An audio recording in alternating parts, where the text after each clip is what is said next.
Hello, everyone. Welcome back to Line Change, the NHL betting podcast from the Action Network. My name is Michael Leboff. Joining me for this, our preview of Wednesday, March 13th NHL slate. 4 games on the docket are Nick Martin, Tim Kalinowski. Gentlemen, it's not the most compelling of slates. There's only one Eastern Conference team in action. That's Nick's Capitals. We'll get to that one in a bit. Um, but we'll start off the jump with the Kings, who are coming off of I thought a defensive masterclass against the Islanders in a shutout made David Riddick's job pretty easy. They're minus 142 against the Blues. St. Louis comes back plus 120.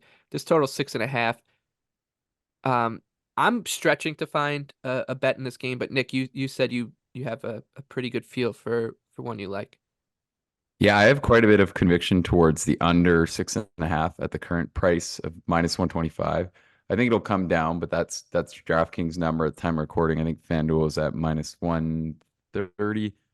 So they're kind of right around that. I hope that those hold because they really didn't make sense to me. Um, I don't I think they're think going to be gone. They're moving as we speak, unfortunately. yeah, I would still play under 6 at even money too. So I thought these were like way off, but Gotcha. Um, the case, I think, is pretty clear. I was pretty shocked with these openers. First off, the Blues, they're fifth in terms of expected goals for per 60 over the last month of action, which isn't overly surprising that they have one line that really is moving the needle in terms of offensive play. They looked better versus Boston. I thought that was kind of a spot thing, but I still think their overall offensive upside's a little capped right now. They're getting good goaltending. So I think the Blues are kind of like a reasonable target right now. And then I think the Kings right now are just a pure under team. Like this is one of the best defensive teams in the league. They've always been one of the best defensive teams in the league. They just got Mikey Anderson back, their best defensive defender.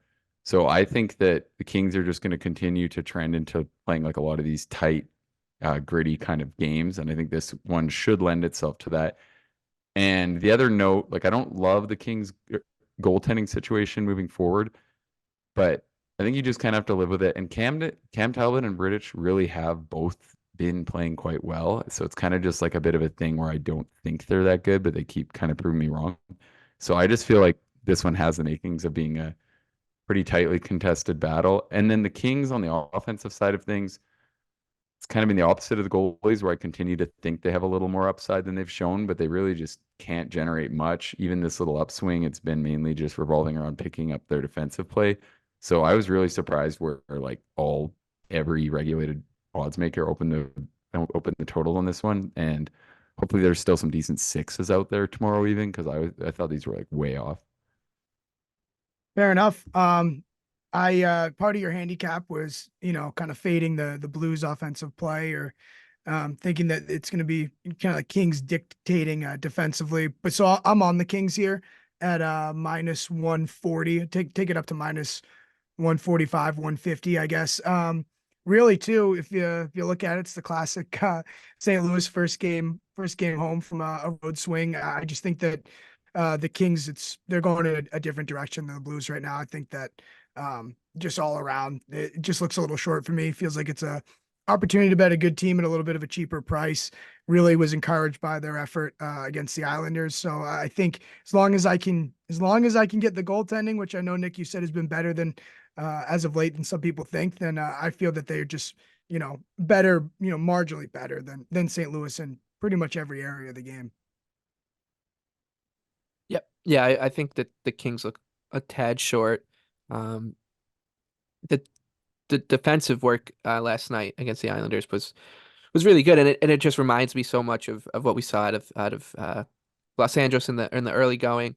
So if they can continue that form, like they should continue to trend up, and this price will probably look we look back on this one and be like it looks a little cheap. So it would be Kings or nothing, but like I said, it's not one that I'm uh too excited about. Let's move on to Winnipeg and Nashville. This one in Manitoba. Preds are plus 140, Jets minus 166. And this total is 5.5. I First of all, this could be a potential first round matchup in the playoffs. So this line kind of gives you an idea of the prices that perhaps will be dealt when the tournament begins. Second of all, I think Nashville looks a more palatable bet at this number than Winnipeg, a Predators team that punches up really well, 10-0-2 in their last 12. They have I get that we're getting to a point where you'd have to expect the market to get too high on them. Their road numbers are really good, 19-10-3 on the season. Everything checks out for this team, just being like the seventh, eighth best team in the Western Conference um in that range. I just don't think Winnipeg is, and Winnipeg, of course, is good. They're strong. They're hard to beat. They've got great goaltending. I just don't know how much better than that they are. So even at home, I think it looks a little expensive on the Jets. So I'm gonna go with Nashville to pull off the mini upset here, Nick. I thought the prices looked about fair. I really, obviously, I'm not trying to reach too much into one game, but Bowness really called for a response from his group, and that was one of the best. I don't think the Caps were that bad. I really just think Winnipeg was so sharp defensively, like everything. There's just no space to do anything. The middle of the ice was so protected all game, and Hellebuyck looked pretty locked in. So I I kind of lean towards like another low scoring Winnipeg win, but I feel like I don't know if the odds are quite there. And then the other note I have, I was pissed that in injury to Demko. I don't really like posting like hedges and stuff to like my action account because it revolves around having like a lot of units in play and it's just complicated and blah blah blah. And I feel like a lot of people don't like that. But I was really excited to post that I thought last week betting Hellebuyck to win the Vezina was going to be a great idea because Hellebuyck had made just enough of a push that the numbers were getting respectable again. So this Hellebuyck injury came at this Demko injury came at the worst possible time. With that said, I honestly do think that 365's number of minus 300 is still actually like pretty far off what it should be. I really think Hellebuck's a pretty huge favorite in this at this point, and that they're just going to keep trending upwards. So it's not like it's not an overly sexy play at all, but I do think minus 300 is actually pretty short. I feel like the race is just over. That said, you're putting money down to hold like what is just somewhat an edge for 4 months. So I don't know if we're discussing it on a bigger slate, but I do think that number is incorrect. Yeah, I mean, Nick, you've taught me here before that something can be a big minus money favorite and still be short. I think that a lot of novice gamblers tend to overlook that a little bit, that there can still be value on a price like that. In terms of the game itself, I thought it was pretty fair. I just think these teams split so far this season. Winnipeg just makes it really difficult, and I don't know. It's just one of those things that maybe if I had to, I would just rather have the dog. But I'm sorry. Yeah, I don't have too much conviction either way. I'm really excited to watch it and really excited for it to, if this is a series, I think for a series price, I could see myself playing Nashville. But this seems pretty much fair to me, I think. Yeah, and I don't mind the under. It's just 5.5 plus 102 in like a Preds game is a little scary, but I kind of feel like I lean there, and I think I've passed on a lot of these 5.5s that have worked. And then yeah, Tim, the other note that I would add that I think I kind of touched on to your note about like just bets can be obviously minus 300 and have a ton of value, but it's also a little different too when you're talking about a future that's going to sit there until mid-June. There is that element to it as well that no one really wants to do that. You really got to have an extra level of faith in your edge. But yeah. Yeah, it's fun. Have money just sitting there. That's always tough. Yeah, and then if it's somehow wrong, it's like, wow, I'm a complete clown. Okay, your Capitals go from Winnipeg to Edmonton as a plus 210 underdog at the moment. The Oilers are minus 258, total of 6.5 on this one. These are the kind of games that I think the Capitals, like, you want to consider them. I don't know if I'm going to work up the courage to bet them. I also want to see where this goes. I want to see who starts in goal for Washington. I want to see who starts in goals for both teams, actually, because we'll see what the Oilers do after that Calvin Pickard masterclass over the weekend. That's it. Like, looks like Skinner's confirmed. He's confirmed. Yeah, that's too bad. Why not ride the hot hand? He only gets the shutouts against the Penguins. I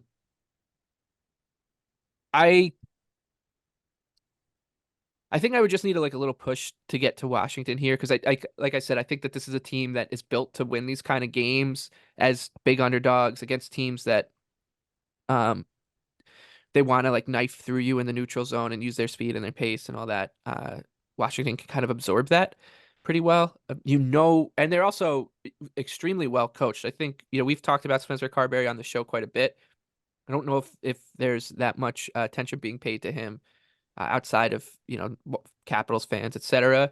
I think what he does is he knows what he does really well is he knows that your team's plan A can't be the only plan, and he has the Capitals playing the brand of hockey that gives them the best chance to win on a nightly basis, knowing that their best player is 12 or 13 rungs below Edmonton's fourth best player, perhaps at the time, currently. So they're gonna try to turn it into a slog. This game could get blown up really quick, and the Oilers are a great front runner. The Capitals don't profile as a team that you want chasing leads, but it would be Washington or nothing for me here, Nick, as a big underdog.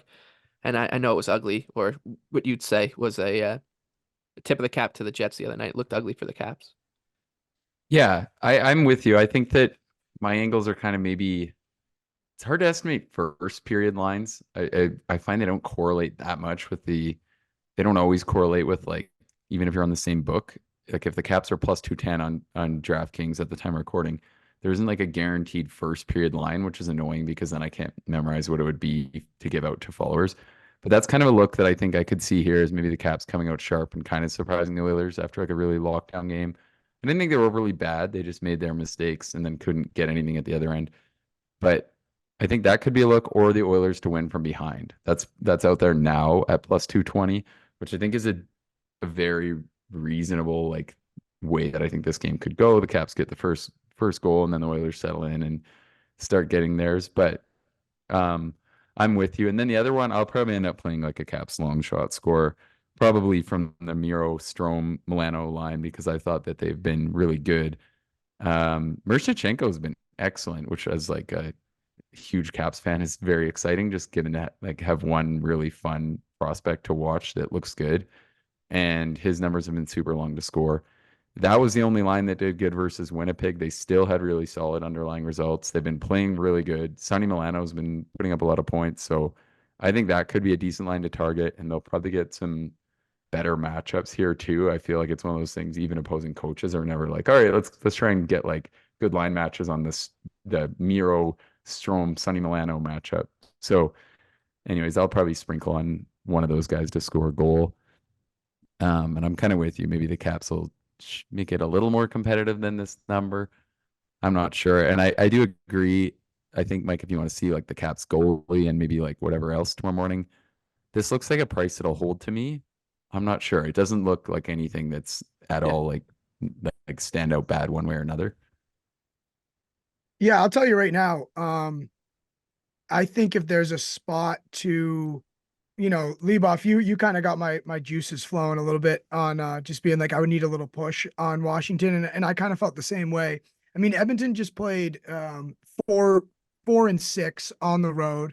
First game back, you get Washington here, who's way out of it, and Edmonton has a date with Colorado coming up on Saturday night, so it's kind of one of those sleepy, like, lay an egg type spots if you're trying to pick one out in the NHL. So I don't know. I'm torn between, I also like to win the first period or score first angle, but what I've learned in football sometimes is that you don't want to shrink your handicap if you think that something has some conviction, like, making it shorter on the underdog can be difficult. So I think maybe I'll throw like half unit on Washington and maybe like a quarter or a fifth on that first period, like to win it three-way for Washington. I definitely see some avenues for Washington to just kind of catch Edmonton by surprise. Yeah. And the one thing too with the Caps, so they have benefited like over this like 7-2-1 run versus of playing like a really soft schedule, but they have also competed pretty well against really good teams. Like they played the Lightning well before that. They played the Panthers pretty well relative to how good the Caps actually are. Like I think they've punched up pretty well as a huge underdog. Like Mike said, with the way that Carberry wants them to play and just like lock things down. I think that's sometimes frustrating for teams like Edmonton, but They might be a little undervalued because of the recent sample, but I do think they've been really good at like hanging around and being competitive in these games. I've complained to you guys as like a Caps fan that every time it's like a game that they feel like they have no chance in, I will be the ones where I just live with fading them because I'm like, okay, whatever, I don't care. Like they're not gonna win this. And then it's been a lot of the games versus like one of the ones that looks like a sitter where I do the opposite. And it, you know, I just want to watch the game because I think they'll win and then they don't. So I feel like their strategy has worked pretty well as a huge dog. So I don't mind it here. And to be fair, I did say Washington's way out of it. I guess, points wise, they are in it, but they are I was going to bringing up. point that out to you. Yeah, I I think I get know. what you're saying. It's like these I two had to teams let it don't go. have anything And against I one mean, another, kind of. And Tim, the Washington's odds, plus 600 to make the playoffs. that's what I was going to say. The odds makers tell you Right, that they think right. the Caps have no chance. So you But- are kind of right on that front. But every time I- you look at the standings, I keep being like, wait a minute. they're right there, and I think that the entire hockey watching world has been ready for this road trip. They knew that this was coming for the Capitals, this Western Canadian swing. We're like, all right, this is the time when the wheels fall off. So I don't think that they're going to be too popular a play here. I mean, nobody wants to bet against the Oilers anyway. So, to your point about where this number is going to go, Nick, I do think it'll at least hold. Last but not least, the Avalanche and Canucks. This one is essentially a pick 'em in Vancouver with Colorado on a back-to-back as well. So it kind of tells you where the market views these two teams um, at the current moment. A lot of that has to do, of course, with Demko being out for Vancouver. This totals at 6.5. It will be Georgiev versus DeSmith unless something really strange happens because it's Justice Annunen going on Tuesday night in Calgary. Not a great schedule spot, but we've talked about this Avalanche team about to click into gear. I think that I'm willing to throw the spot out. I'm willing to throw the fact that they've been a pretty poor road team. I mean, their splits are pretty outrageous. We don't really get too deep into it, but and of course they've got a pretty unique home ice advantage. They're 26-6, 26-6-0 at home, 14-14-5 on the road. They are rolling. Another win on Tuesday night against the Flames would make it 4 in a row for the Avs and 8 of 11. So perhaps we're getting a little bit into that high watermark territory again with this team. But I think that Colorado is the right side here in a game that's priced like a coin flip, Tim. Yeah, I think that would be the way I would lean. I mean, that those splits do scare me a little bit, but when you bring in the fact that, Demko is going to be out and, I looked at this and I was like, if I had to play it, I would just like to blindly play the dog in the scenario. And so if you were getting a good enough price on Colorado, I wouldn't really make too hard of an argument against you. I think it's, one of those things at 10:30, maybe I know that's no way to bet it, but maybe I just throw a half unit on the Avs if I'm having fun. Yeah, I feel like we're all seeing this kind of the same way. I didn't really have like enough conviction to cover wanting to bet the game either. I mean, I'm definitely gonna be watching it, so I'll keep my eye out like where the prices are. And I think one relevant note on this game is that DeSmith has kind of come down to earth. I guess it seems like he's still holding up like a lot of weight for like how good his start is, but his numbers have kind of tailed off from like how excellent he was at the beginning of the season. But I do think some of those he also got pretty tough starts. And there was I don't know how didn't he play that entire Wild game? So that's probably also tanking his sample. But yeah, I didn't really have much conviction here. It feels like the Canucks have kind of hit the wall. They're not like the outright best team in the league anymore. They're a cup contender, but they're just trending right around like 12th in terms of their expected goals rates. They're obviously, I should say, deserve to be power ranked slightly above that with Demko in the goal, but now with him not in the goal, I can see how this just looks fair. So yeah, I feel like that's a long-winded answer to say this one. And even the totals, I didn't really have much here either in terms of a lean. I feel like with Demko to the picture, it's easy. Like you could end up, I almost want to lean towards the over, but 6.5 with juice looks also about right. So He did play that entire game, by the way. DeSmith. That's tough to soak. yeah, okay. So maybe I'll take that back. It's for the culture, That's yeah, that hurts. Poor guy. Before we wrap up, I do want to ask. So there's a plus 480 out there at FanDuel on Colorado to win the division.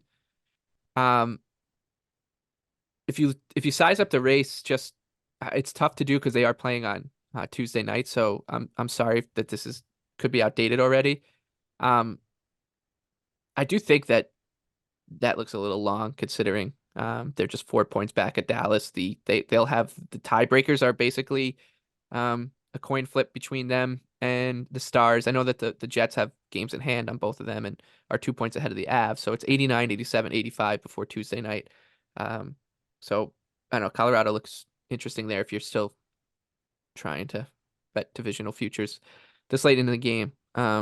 Maybe not the best podcasting to talk about that when they're on the second night of a back-to-back. But hey, if they lose in Calgary, I still think it'd be worth it. So how about that? I'm looking at I think Dallas has the most favorable schedule out of the group just from eyeballing it. They're gonna get they're Yeah. gonna get Chicago, they're gonna get Arizona twice, San Jose. I mean, obviously, that's no easy win going to San Jose, but Yep. sorry, And Javier. there's so much talk about the Stars and the Avalanche or the Stars especially. Like we've been on it, Nick especially, about this team being a cup contender despite a kind of pedestrian first quarter of the season or whatever it was. Uh, the elephant in the room here is the path though for these teams because um, obviously one of Winnipeg, Colorado, and Dallas is going to be out after round one, regardless. There's also the situation where the number one team in the division would end up playing Vegas in in uh in the first round. I mean, even the Kings would be a tough out. So this is we keep talking about being a gauntlet, and that's the drawback here with any of these futures in the Western Conference. The path is just outrageous for teams, especially in the Central. So just keep that in mind as you start hearing people talking up.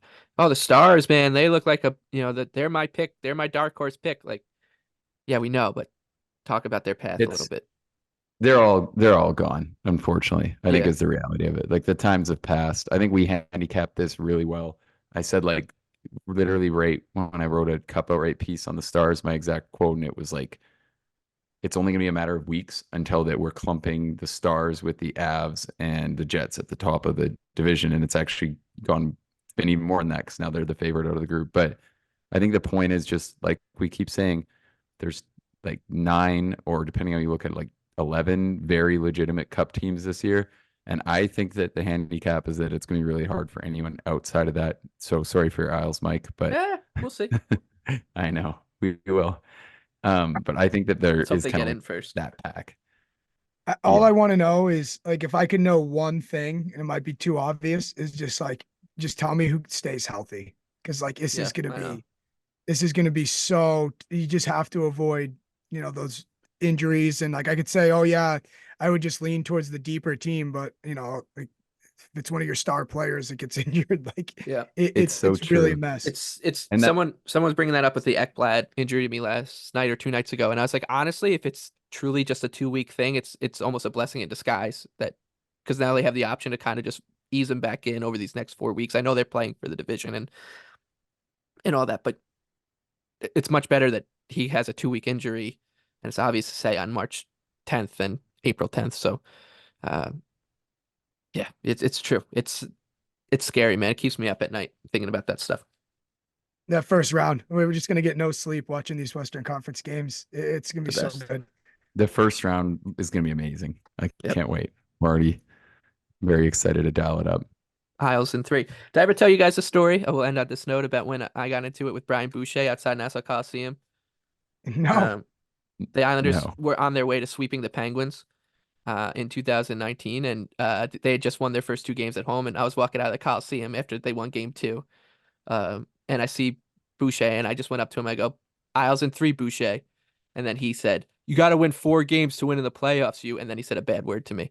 Um, and then Oh. I yelled back at him. I was like, "Do you have any sort of idea of like a joke here? Like, do you have any sense of humor?" And I was like, "You're not just a bad broadcaster. You've got a bad sense of humor too." And we just started yelling at each other across the Nassau Coliseum parking lot. So take that, that's your Boosh. home ground. Yeah, you're not Nobody coming gets to in your Nassau face out Coliseum and there. calling me a bad word. I Get guess a clue, Boosh. Get a clue. get a clue, Boosh. That's I think that's a good note to end this Wednesday episode on.